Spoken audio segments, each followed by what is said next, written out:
இன்றைக்கி ஆர்த்திஸ் ரெசிபீஸில் சூப்பரான ஒரு முருங்கைக்கீரை சட்னி பண்ண போகிறோங்க. இட்லி தோசைக்கும் வச்சுக்கலாங்க, துவையலாக எடுத்து ரைஸ்க்கும் இதை வச்சுக்கலாங்க. ரொம்பவே நல்லாயிருக்கும். அதை எப்படி பண்ணலான்னு பார்க்கலாம் வாங்க. முருங்கைக்கீரை 4 கொத்து அளவுக்கு ஒடிச்சிட்டு வந்திருக்கேங்க, ஒரு கையளவுக்கு. அதை எப்படி சட்னி பண்ணலான்னு பார்க்கலாம் வாங்க. இப்போ ஒரு பேன் வச்சுக்கலாங்க. பேன் சூடானதும் 1 ஸ்பூன் எண்ணெய் விட்டு 1 ஸ்பூன் கடலைப்பருப்பு, 6 காஞ்ச மிளகாய் போட்டுக்கலாங்க. கடலைப்பருப்போட கலர் மாறினதும் கொஞ்சமாக வேர்க்கடலை போட்டுக்கலாங்க, 1 ஸ்பூன் அளவுக்கு. 4 சின்ன வெங்காயம் கட் பண்ணி போட்டிருக்கேங்க. 4 பூண்டு பல், அரை தக்காளி கட் பண்ணி போட்டிருக்கேங்க. எல்லாத்தையும் ஒன்று சேர வதக்கிக்கலாம். தக்காளி வெங்காயம் பச்சை வாசனை போகிற அளவுக்கு நல்லா வதங்கணுங்க. முருங்கைக்கீரையை நல்லா உருவி வச்சுருக்கேங்க, கழுவியும் வச்சுருக்கேன் கூடவே. அதை இப்போது வெங்காயம் தக்காளி வதங்கினதோடு சேர்த்துடலாம். முருங்கைக்கீரை பேனில் இருக்க சூட்லேயே வதங்கிடுங்க.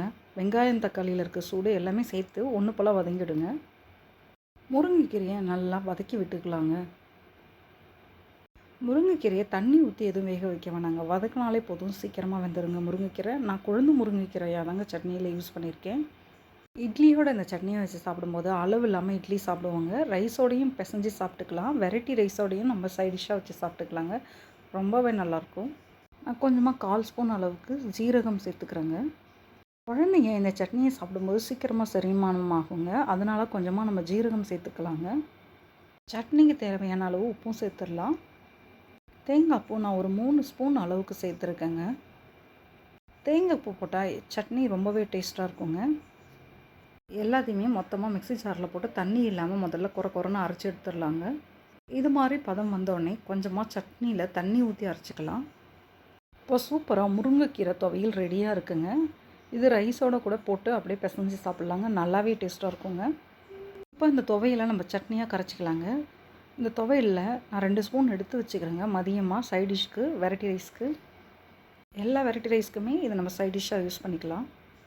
இப்போ கொஞ்சம் தண்ணி ஊற்றி நம்ம கரைச்சிக்கலாங்க. ஒரு பவுலில் நம்ம தண்ணி ஊற்றி கரைச்ச சட்னியை விட்டுடலாங்க. நல்லா கிண்டி விடலாங்க. உப்பு இருக்கான்னு ஒரு தடவை செக் பண்ணிக்கலாங்க. நம்ம துவையலாக பண்ணிவிட்டு நம்ம தண்ணி ஊற்றி சட்னி ஆக்கும்போது எப்பயுமே உப்பு ஒரு தடவை செக் பண்ணிவிட்டு உப்பு பத்தலைன்னா போட்டுக்கணுங்க. இப்போது நான் கொஞ்சமாக தாளிப்பு போட்டுக்கிறேங்க சட்னிக்கு. ஒரு பேனில் 1 ஸ்பூன் எண்ணெய் விட்டு கடுகு, ஜீரகம், கருவேப்பிலை தாளித்து சட்னியில் விட்டுடலாங்க. நல்லா கிண்டி விடலாங்க சட்னியில். ரொம்பவே சூப்பராக முருங்கைக்கீரை சட்னி ரெடி ஆகிடுச்சுங்க.